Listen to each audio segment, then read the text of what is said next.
right. What's up, yins, guys? I'm gonna read another chapter of this here book. Excuse me, you're on. This one deals with part of corporate America. It's called The New Ruling Class. It's a sub-chapter inside of some of these many chapters in this book. And even though it's called The New Ruling Class, this ruling class really ain't so new, and this book was written like 20 plus years ago, but I like the way what the author talks about in these monopolies, this type of capitalism here. I mean, I don't want communism or socialism, because the ruling class of that, look what it's done to countries.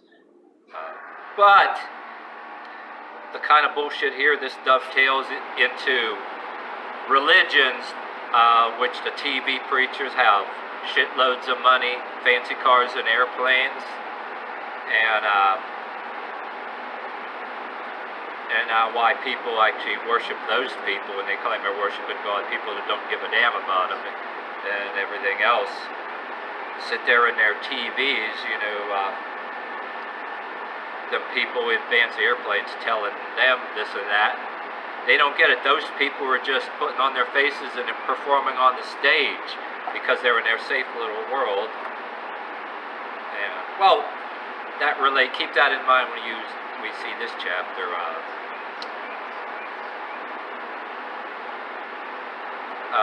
This also, another thing comes to mind, a Motorhead song, Just Because You Got the Power. The lyrics start, you may be a financial wizard with a sack of loot, but all I see is a slimy lizard in an expensive suit. Go in and run your corporation. Go on and kiss some ass. So you can buy out half the nation, but you can't buy class. And then the lyrics about get on somebody's case, feed your big fat face. R.I.P. Lemmy, that's one of the best songs, but his song talks about that aspect of corporate America. All right, let's just get on with the chapter. Okay, let's see. All right, the new ruling class. Would it seem so? Really, but that's what the title is about.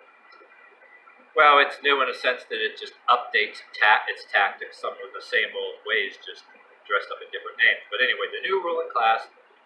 Christopher Lasch points out that American capitalism, ostensibly authoritarianism, with a brief inequality, rejected priestly and monarchical dominance only to replace it with dominance of business corporation. The managerial and professional classes who operate the corporate system and the corporate state. The new ruling class of administrators, bureaucrats, technicians, and experts appeared. What unifies the manager and professionals of the corporate capitalist system is what they derive of the benefits, most of the benefits. The needs of the system shape policy and set permissible limits of public debate. Most of us can see the system, but not the class that administers it and monopolizes the wealth that it creates. And when one views the enormous salaries of the executives in the monopolies and the rest of the business world who live on fringe benefits like jets, yachts, limousines, country clubs, expensive dinners, and better than most kings, and it is no wonder that one of the executives commented, "I'm not interested in owning stock in this company. That is not where the power is. Frankly, I live better than the majority of the stockholders, and I have more control over my situation and the company being in the position that I am." And most managers get it in writing. They know enough not to trust their own peers. They make sure their salaries and perks are guaranteed. They are no longer afraid of failure.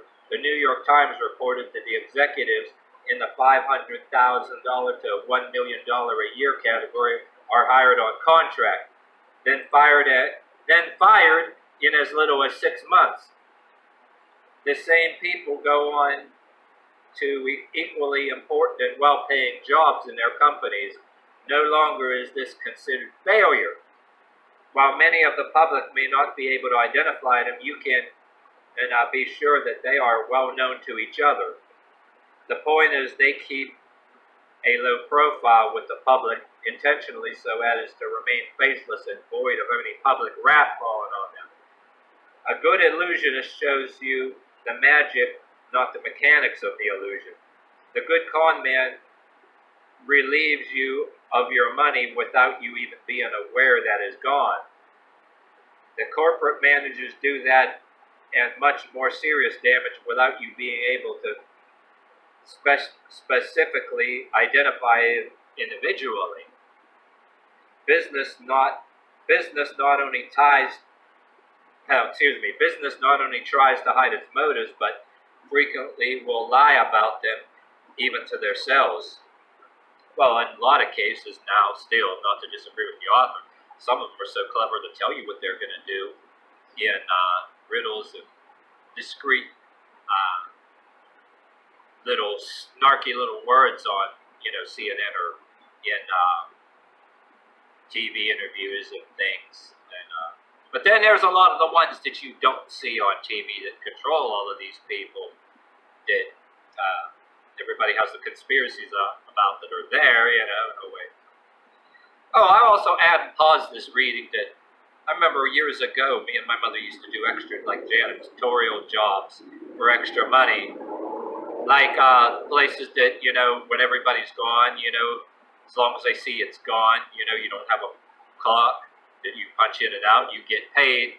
Like, of course, any janitorial, when everybody's gone, make sure everything is done before everybody comes in there, right? Well, I used to go my warehouse job, and me and my mother, when we got along years ago, she had one of these jobs where, me and her to go get the shopping done or go run around or whatever the hell. They don't care what you do. Nobody rats you out. I would go in there and help her, right?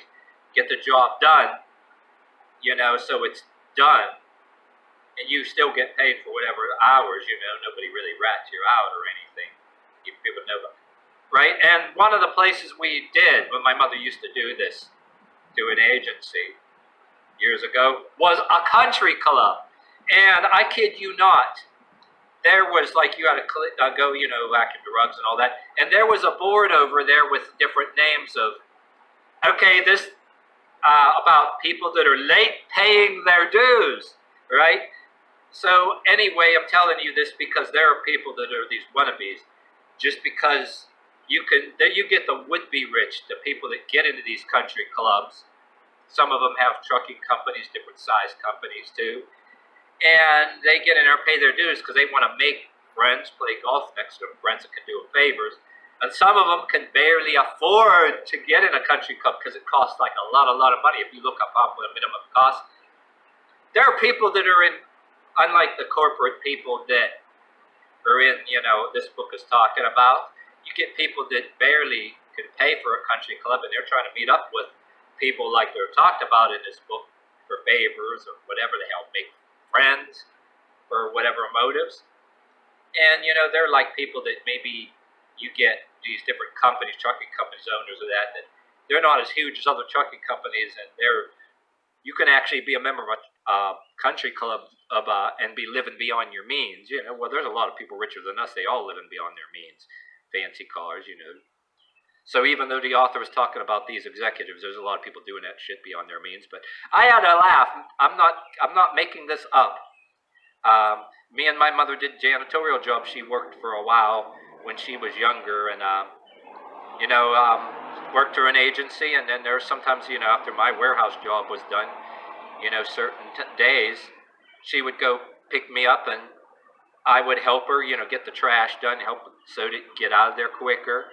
And the result is the place being cleaner at the same time, If anybody came around there any other times, nobody ratted you out. All they seen is that it was clean. But you saw on the board there, I had to laugh. I'm not making this up, I swear, that, yeah, there was a board over there where people that are late on their membership dues and shit, So you got a lot of fakers out there. I just had to bring that up, but I don't want to go on too much about it because to finish this chapter here. But yeah, that's one of them things that if I made a separate YouTube video about it, who cares? I have this book at least gives me a basis to talk about that shit. But all right, so yeah, just business not only tries to hide its motives, but frequently will lie about them even to themselves. Well, politicians do that.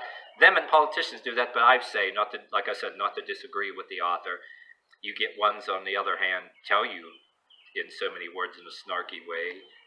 It's both true, you know what I mean? Or they'll tell you one thing, but they have another motive.